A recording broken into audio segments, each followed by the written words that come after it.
இப்போ இவர் விஜய் நடத்தின இதை வந்து நீங்கள் பொதுக்கூட்டங்கிற அளவுக்கு கூட இதை சொல்ல முடியாது. இதை மாநாடுன்னு நம்ம டிஃபைன் பண்ணுறதே ஒரு மாநாடு இது வரைக்கும் தமிழக அரசியலில் நடத்தப்பட்டதை நம்ம வந்து அவமதிக்கிறோம். அதை நீங்கள் புரிந்துணும், ஃபஸ்ட்டு புரிஞ்சுக்கணும். சரி, இப்போ வந்து எல்லாமே நீங்கள் வந்து கிரிக்கெட்டையே வந்து 50 ஓவர் 20 ஓவர்னு பிரிச்சுக்கிட்ட மாதிரி இது வந்து நீங்கள் எல்லாமே ரொம்ப ஷார்ட்டாக பண்ணுறது தான் இப்போ இருக்க டைமுக்கு ஏற்றது.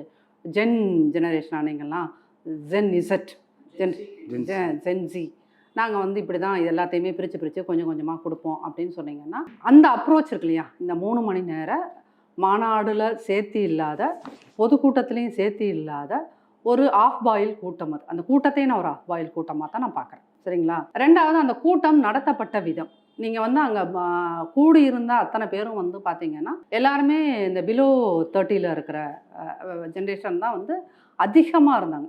நிறைய எண்ணிக்கையே அவங்க தான். ஸோ அவங்களுக்கு விஜய் அப்படிங்கின்ற ஒரு கட்சி, அந்த தாவைக்காங்கிற ஒரு கட்சியோட தலைவர் என்ன கற்றுக் கொடுத்தார் நேற்று அந்த மீட்டிங்கில் அப்படிங்கிறத நீங்கள் பார்க்கணும். அப்படின்னு பார்க்கும்போது அதில் நான் வந்து அந்த கூட்டத்திலேருந்து நான் எடுத்துகிட்டு போகிற பாயிண்ட்ஸ் அப்படின்னு ஏதாவது ஒன்று இருக்குதான்னு பார்த்தீங்கன்னா எதுவுமே கிடையாது.